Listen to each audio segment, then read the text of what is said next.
అయిపోయినాయి. ఒకవేళ నేను ఇవ్వాలన్నా ఇవ్వలేని పరిస్థితి తీసుకొచ్చారు.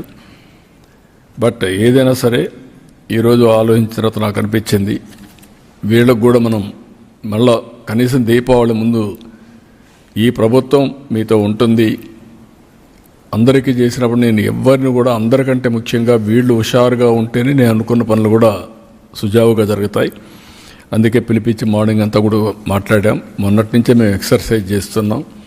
మా ఫైనాన్స్ అయితే క్లియర్గా చెప్తున్నారు, చేతులు ఎత్తేసే పరిస్థితి వస్తే మీరు చేతులు ఎత్తేసే లాభం లేదు, ఏదైనా కానీ చేయాల్సిందే, అవసరమైతే ఎట్లా అడ్జస్ట్ చేయాలని చేద్దామని చెప్పి గట్టిగా మాట్లాడి మొత్తం అడ్జస్ట్ చేసుకుంటూ వచ్చి కొన్ని నిర్ణయాలు తీసుకున్నాం.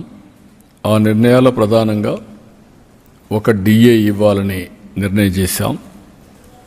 నవంబర్ 1 నుంచి ఇంకొక 10 రోజులు ఉంది. నవంబర్ 1 అకౌంట్లో అడ్జస్ట్ చేసి ఈ ఒక డిఏ ఇస్తాం. ఈ డిఏ నెలవారీగా 160 crores అవుతుంది. అది ఫస్ట్ ఫేజ్, అది క్లియర్ చేస్తాం. అదే సమయంలో ఇంకొక పక్క టీచర్స్ వీళ్ళందరూ ఉన్నారు, ఇప్పుడు ఇవ్వలేకపోతున్నాం. ఎర్న్ లీవ్ కూడా పోలీసులకు మాత్రం ఒక 1 ఇన్స్టాల్మెంట్ క్లియర్ చేస్తాం. 50-50 అంటే సగం 105 కోట్లు నవంబర్లో ఇచ్చి 105 కోట్లు జనవరిలో ఇస్తాం. ఇది కూడా క్లియర్ చేస్తాం. రెండోది, వీళ్ళు హెల్త్ దీనికి కాంట్రిబ్యూట్ చేస్తున్నారు. కొన్ని రాష్ట్రాల్లో ఇన్సూరెన్స్ కూడా వేయాలని చెప్పారు. ఒక 60 డేస్లో ఇదే క్యాబినెట్ పనిచేస్తూ 60 డేస్ లోపల సిస్టమ్స్ అన్ని స్ట్రీమ్లైన్ చేసి మెరుగైన విధానం తీసుకొచ్చి ఏ ఎంప్లాయీ కూడా ఇబ్బంది లేకుండా రియల్ టైంలో హెల్త్ బాగాలేనప్పుడు క్లియర్ చేసుకునే విధంగా దానికి కూడా తీసుకొస్తాం. ఇంకొక పక్కన చైల్డ్ కేర్ లీవ్ ఒకప్పుడు 180 డేస్ ఇచ్చేవాళ్ళం, దాన్ని వీళ్ళు మళ్ళీ అప్ టు మైనర్ అనే ఇది కూడా తీసుకొచ్చింటున్నారు. అలాంటి వల్ల ఇబ్బంది వస్తుంది. అందుకే ఈరోజు ఆలోచించింది, చైల్డ్ కేర్ లీవ్ అనేది 180 డేస్ వాళ్ళ రిటైర్మెంట్ వరకు ఎప్పుడైనా ఉపయోగించుకున్నట్టుగా అది కూడా ఇస్తున్నాం. ఇంకొక పక్కన వీళ్ళ ఆఫీసులు ఉన్నాయి. ఈ ఆఫీసులన్నిటికి కూడా మనం ఒకసారి చూస్తే, ఒకప్పుడు ఎగ్జంప్షన్ ఇచ్చాం ఈ ప్రాపర్టీ ట్యాక్స్ ఇవన్నీ.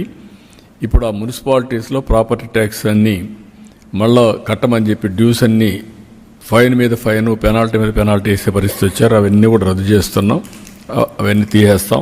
భవిష్యత్తులో కూడా ఎలాంటి పన్ను లేకుండా వాళ్ళు ఆఫీసులు రన్ చేసేది ఎంప్లాయీస్ సమస్యలపైన ఇది చేస్తారు కాబట్టి అది కూడా క్లియర్ చేస్తాం. ఇంకొక పక్కన ఏదైతే ఆర్టీసీ ఎంప్లాయీస్కి అందరికీ ప్రమోషన్ ఒకటి పెండింగ్ ఉంది, ఆ ప్రమోషన్ కూడా క్లియర్ చేస్తున్నాం. మండేకి అది కూడా ఈ యొక్క దీపావళిలో అది కూడా క్లియర్ చేస్తాం.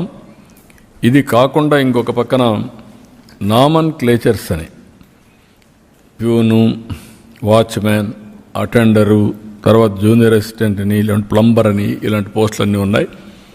అవన్నీ మార్చి గౌరవప్రదంగా ఉండేట్టుగా టైటిల్స్ అన్నీ కూడా వీళ్ళని కూడా కలుపుకొని వాళ్ళ డిపార్ట్మెంట్లో వాళ్ళు తీసుకొస్తే రీడిసిగ్నేషన్ ఆఫ్ ఆల్ పోస్టులకి ఎట్లా చేయాలో చేసేదానికి అది కూడా శ్రీకారం చుడతాం.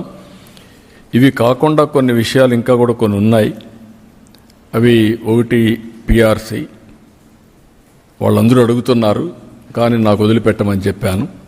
ఎందుకంటే నాకు వెసులుబాటు వస్తే పిఆర్సీ ఇవ్వడం మ్యాటర్ ఆఫ్ డేస్, కూర్చొని పెడతాం, మాట్లాడుకుంటాం, సుముఖంగా చేస్తాం, అది పెద్ద ఇష్యూ కాదు. అందుకని కొంచెం టైం తీసుకొని అది కూడా చేస్తానని చెప్పాను. అదే సమయంలో సుప్రీంకోర్టు ఏదైతే ఒక డెసిషన్ ఇచ్చారో ఆ డెసిషను అప్పటికి సిపిఎస్ విషయంలో 2004 కంటే ముందు నోటిఫికేషన్ ఇచ్చుంటే ఆ రిక్రూట్మెంట్ ఇచ్చిన వాళ్ళకి మాత్రం అదే వర్తించాలి, సిపిఎస్ వర్తించాలని చెప్పేసి మన ఓపీఎస్ వర్తించాలని పెట్టారు.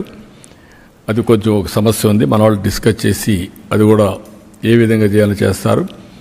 ఇంకా కొన్ని సమస్యలు నా దృష్టి తీసుకొచ్చారు. అవన్నీ కూడా మా క్యాబినెట్ సబ్ కమిటీ ఎప్పటికప్పుడు మాట్లాడి మంత్రి, సెక్రటరీ వాళ్ళ లెవెల్లో కూడా పరిష్కారం చేసుకుంటారు. కానటివి ఈ క్యాబినెట్ సబ్ కమిటీ మాట్లాడి అవి పరిష్కారం చేస్తూ ఇంకా ఏదైనా సమస్య ఉంటే నేను కూడా అవి నా నోటి తీసుకొచ్చి పరిష్కారం చేస్తాం. నేను వాళ్ళని కూడా కోరింది ఏంటంటే, ఈరోజు రాష్ట్రంలో